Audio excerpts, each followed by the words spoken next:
Il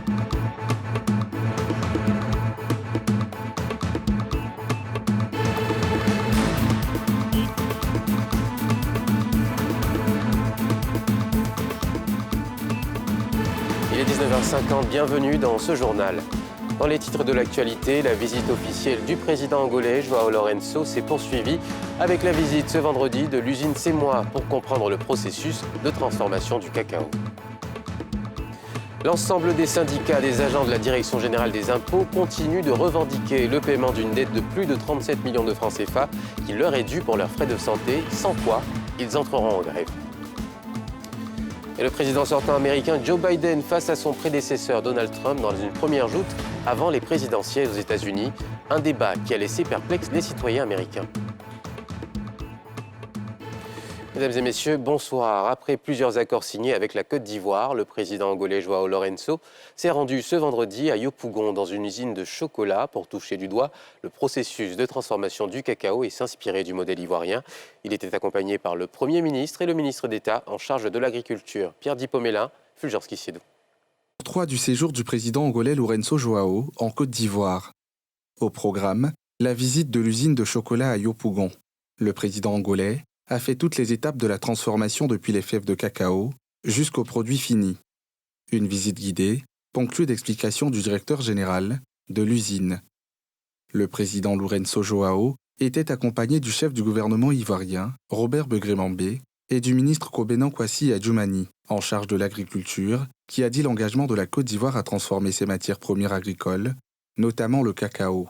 À ce jour, notre pays compte 12 entreprises pour 14 usines qui transforment le cacao en masse de cacao, beurre de cacao et en d'autres dérivés semi-finis. Cette étape constitue la première transformation. Notre capacité de broyage est estimée à 972 000 tonnes avec un taux de transformation effectif de 35%. Nous comptons cependant porter cette capacité de broyage à 1 176 000 tonnes. Et pour y parvenir, plusieurs usines sont en construction grâce à la politique de réforme mise en place par le gouvernement et exécutée par le Conseil du café-cacao. Elles viendront renforcer notre tissu industriel. Pour la seconde transformation, ce sont au total 52 opérateurs qui sont en activité. Parmi eux, l'on note 24 sociétés coopératives et un industriel, en l'occurrence l'entreprise Semois Chocolat, qui fait de la transformation de cacao en produits semi-finis et finis, notamment la masse de beurre, le tourteau, la pâte à tartiner et la poudre de chocolat pour petit déjeuner. À l'issue de la visite de toute la chaîne de transformation, le président angolais a dit toute sa satisfaction. Au nombre de 14 accords signés la veille avec la Côte d'Ivoire, figure en bonne place la coopération de l'Angola avec la Côte d'Ivoire en matière agricole. Si l'Angola est une puissance pétrolière africaine, le pays compte diversifier son économie avec d'autres leviers dont l'agriculture, dont la Côte d'Ivoire est championne. Le président de la République, Alassane Ouattara, a offert jeudi au Palais des Congrès du Sofitel Abidjan au Côte d'Ivoire un dîner à l'honneur du président de la République angolaise et son épouse en visite en terre ivoirienne.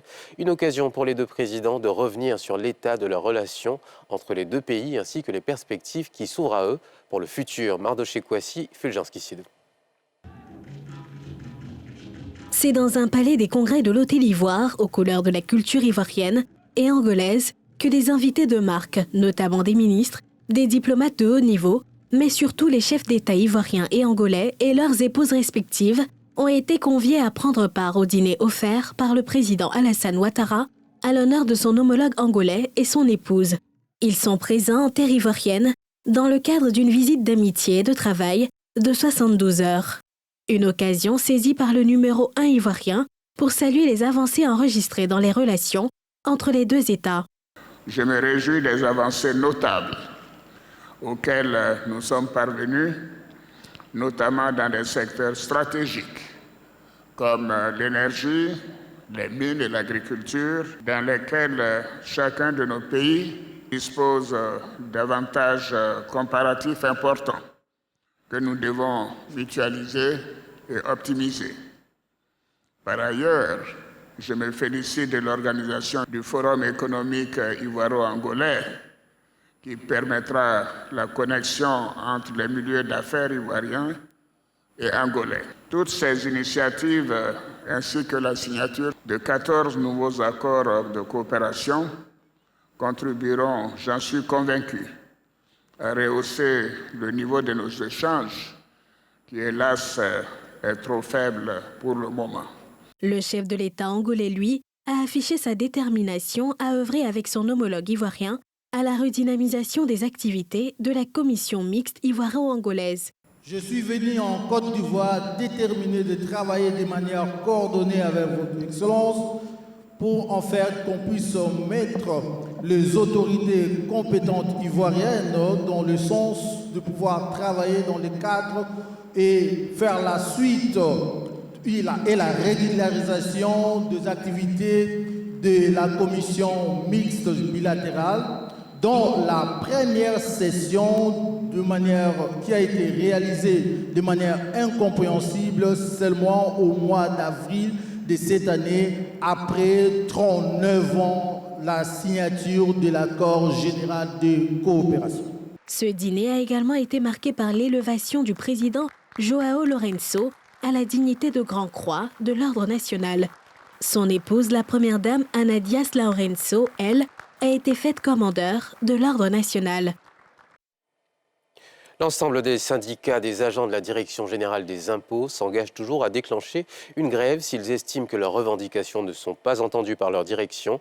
Les agents réclament notamment le paiement intégral d'une dette de 37,5 millions de francs CFA qui leur est due pour couvrir leurs frais de santé. Daniel Kadjo, Mardoché-Kwasi.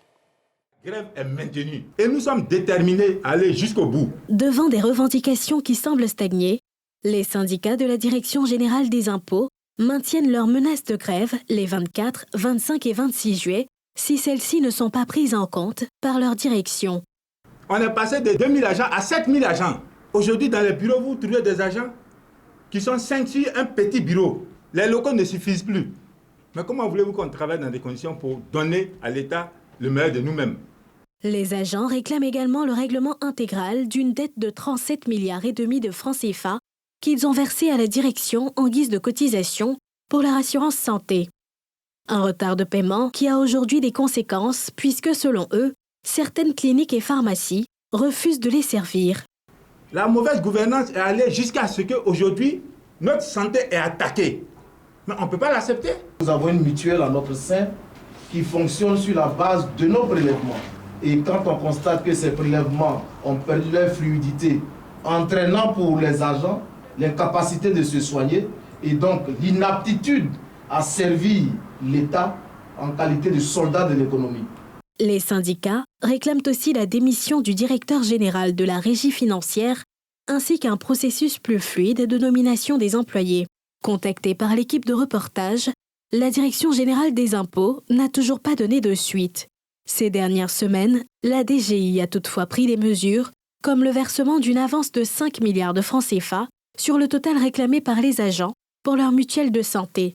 Des mesures qui sont toutefois toujours jugées insuffisantes par la partie syndicale. Une tournée de mobilisation est d'ailleurs prévue du 8 au 19 juillet dans toutes les directions nationales et régionales du pays, en vue du déclenchement d'une grève de 3 jours, tel qu'annoncé. L'occupation de l'espace dédié au projet de construction de la gare internationale d'Adjamé avait suscité inquiétude et interrogations chez les acteurs du transport routier. Sa rétrocession au terme des travaux de l'abattoir moderne d'Anyama achevée, annoncée au Conseil des ministres du mercredi dernier, met du baume au cœur des transporteurs. Réunis ce vendredi 28 juin 2024 au siège du Haut Conseil à Trècheville, ils ont exprimé leur soulagement au chef de l'exécutif du pays pour cette bonne nouvelle. Reportage de Thiemé Dandje et de Tanguy Conan. Depuis leur déguerpissement de l'abattoir de Port-Bouët, c'est ici que ces acteurs de la filière bétail ont élu domicile. Ce site provisoire est depuis lors leur lieu d'activité. De quoi inquiéter les transporteurs qui redoutaient la perte du site devant abriter la gare routière internationale d'Adjamé. Fini désormais l'angoisse qui enflait avec l'annonce de la rétrocession de cet espace au terme des travaux de l'abattoir moderne d'Anyama. Une annonce du gouvernement accueillie avec ferveur par ces acteurs du transport routier. Au nom de ses pairs, comblés par cette décision gouvernementale, le Haut Conseil des entreprises du secteur exprime son soulagement et sa gratitude au chef de l'exécutif du pays. Au lendemain de cette prise de décision, les transporteurs dans leur ensemble se sont retrouvés ce matin pour venir dire merci au chef de l'État. Merci pour sa volonté de doter Abidjan de cette infrastructure moderne. Merci pour tout ce qui est mis en œuvre pour que dans un climat beaucoup plus professionnel et beaucoup plus rentable, les transporteurs se retrouvent. La nouvelle gare routière internationale d'Adjamé, faut-il le rappeler, vise la modernisation du système de transport dans le district d'Abidjan. D'une superficie de 22 hectares, sur un site de 35 hectares et d'un coût global de 47 milliards de francs CFA, le projet est dimensionné pour accueillir au démarrage du projet environ 23 millions de voyageurs par an. Cette capacité pourrait, à terme, être étendue à environ 30 millions de voyageurs par an. Le lycée technique et professionnel d'Abidjan a été le cadre idéal pour que le ministre de l'Enseignement technique, de la formation professionnelle et de l'apprentissage procède à la remise d'un important lot composé de véhicules et de matériel informatique à 12 établissements de l'enseignement technique et professionnel de Côte d'Ivoire. Cette cérémonie s'est déroulée ce vendredi en présence de plusieurs responsables de l'enseignement professionnel et technique. Kassim Diabaté, Eric Kimou. Redorer le blason de l'enseignement technique et de la formation professionnelle en Côte d'Ivoire, une volonté affichée du ministre Kofi Nguessan qui se matérialise à travers la remise de véhicules de service et un important lot d'équipements informatiques à 12 établissements de l'enseignement technique et de la formation professionnelle au lycée technique et professionnel d'Abidjan. Cette action vient renforcer le système éducatif ivoirien à travers une formation de qualité, gage d'emploi et de réduction du chômage. La réforme de nos programmes, il s'agissait vraiment de voir avec les professionnels ce qui est le nouveau profil de l'apprenant. Et donc, en fonction de ce nouveau profil, il y a du matériel à acheter, des matériels à acquérir. Et donc, on a mis ce matériel à la disposition de nos lycées pour permettre aux formateurs d'être à jour et aux apprenants aussi de pouvoir avoir des compétences avérées à l'effet de pouvoir intégrer le marché du travail. D'une valeur estimée à plus de 100 millions de francs CFA, ces équipements permettront d'assurer une formation de qualité pour les apprenants. Nous sommes heureux ce matin d'être parmi les lauréats. Je pense qu'avec ces moyens, désormais, quand nous allons garer le véhicule d'État, ils vont nous recevoir rapidement et ils vont pouvoir remplir nos conventions de partenariat. Cette initiative a été rendue possible grâce au financement du projet de contrat de désendettement et de développement. Selon le ministre, cette action ciblera tous les autres établissements techniques et professionnels du pays. En équipant ces établissements de ressources modernes, le ministère pave la voie pour une nouvelle génération de professionnels compétents et prêts à contribuer activement au développement du pays. En Côte d'Ivoire, la population canine est estimée à environ 1,5 million d'individus. Malheureusement, le meilleur ami de l'homme n'est pas toujours sans danger, car il est aussi vecteur de la rage, une maladie hautement mortelle pour l'homme. Dans le pays, on compte déjà 23 décès depuis le début de l'année. Pour lutter efficacement contre ce mal, des experts ont initié les premières journées nationales des centres arabiques à Grand-Bassam. Objectif, partager des expériences et améliorer les conditions de la lutte. En Côte d'Ivoire, on enregistre plus de 10 000 cas de morsures de chiens par an. Et ces morsures peuvent être la cause de la rage, une maladie hautement mortelle pour les hommes. Si ce chien-là, il a la rage, quand il va vous griffer ou bien il va vous mordre, dans la salive, le virus y est. C'est ce virus-là qui va rentrer à travers la plaie ou bien la griffure, là, qui va rentrer dans le corps. C'est une maladie qu'on ne peut pas soigner. Donc, elle est mortelle. Donc, c'est important de faire la prévention. Pour prévenir cette dangereuse pathologie, une seule solution, vacciner l'animal. Vous venez de vous faire mordre par un chien ou griffer par un chien ou un chat. La première des choses à faire, c'est de laver cette plaie-là avec du savon et le rincer abondamment, environ pendant 15 minutes, avec de l'eau propre. Ensuite, envoyer la personne mordue à l'Institut d'hygiène pour faire le sérum anti-rabique. Dans le pays, la population canine est estimée à environ 1,5 million et selon Dr Callot, une bonne sensibilisation permettra d'éviter la propagation du virus. La plupart des victimes de rage sont des enfants de moins de 14 ans. Vous pouvez être mordu aujourd'hui et vous allez faire la maladie 3 mois plus tard. La plaie est totalement finie. Donc les populations ne font pas forcément le lien entre la maladie et la morsure. En vue de proposer des stratégies pour accélérer les progrès dans la lutte contre cette maladie, les experts en charge de la question ont initié les premières journées nationales des centres rabiques. D'abord, renforcer les capacités de tous les acteurs de la lutte contre la rage en Côte d'Ivoire. Et le deuxième objectif, c'est de réfléchir sur la mise en œuvre de stratégies pouvant accélérer les progrès de la Côte d'Ivoire vers l'objectif d'élimination de cette maladie en 2030. L'une des évolutions majeures est la nouvelle forme d'injection des vaccins, de même que son coût. La nouvelle stratégie d'utilisation du vaccin par voie intradermique va rentrer en vigueur à partir du 1er juillet. Et il va coûter 2 000 francs la dose, alors qu'avant c'était 8 000 francs la dose. Selon les responsables de l'INHP, la Côte d'Ivoire envisage l'élimination de la rage transmise par le chien d'ici 2030. Ces journées nationales des centres rabiques visent à partager les expériences des acteurs du domaine afin de produire de meilleurs résultats dans la lutte contre cette maladie.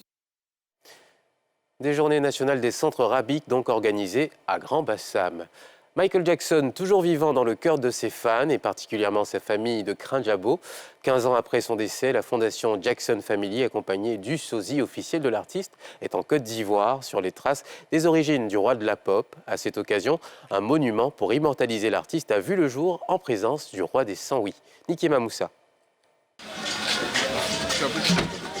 15 ans après son décès, le roi de la pop, Michael Jackson, est honoré par ses ancêtres de Krinjabo.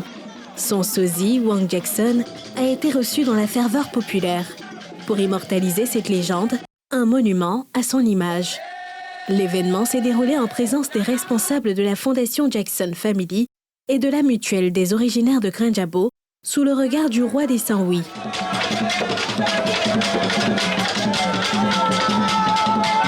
La visite de Wang Jackson et de la fondation Jackson Family s'inscrit dans le cadre d'une mission de renouement avec les racines de l'artiste, et cela dans le prolongement des projets que Michael Jackson lui-même avait envisagés lors de sa visite à Krinjabo en 1992.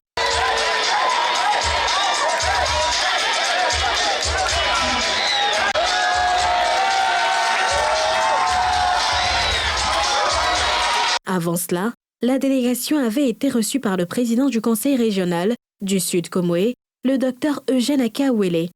Cet hommage à Michael Jackson à Krinjabo n'est que le début d'une série d'activités prévues par la fondation Jackson Family en Côte d'Ivoire.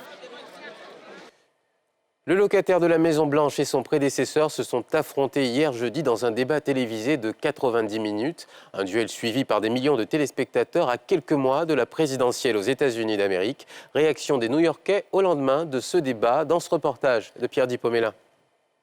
Les habitants de New York se disent dessus après la prestation de Joe Biden lors du débat avec Donald Trump, qui a déclenché la panique chez les démocrates et même des murmures sur son remplacement en tant que candidat. Ce n'est pas un bon signe. Si vous souhaitez que Joe Biden soit élu, que son propre parti se demande s'il est le bon candidat, il reste évidemment du temps pour changer quelqu'un. Et nous sommes dans un système à deux partis.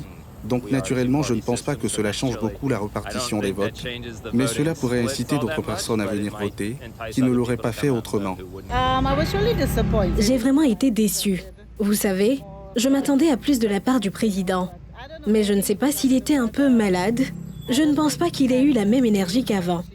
J'ai donc été déçue, mais que ce soit ou non une personne pour qui on devrait voter, je vais certainement voter pour lui. Cela ne me fait pas changer d'avis. C'est ce que je pensais, mais je pense que c'est une décision que lui et ses conseillers doivent prendre et dont ils doivent parler. Mais je pense que ce serait une bonne décision si c'est la voie qu'il va suivre.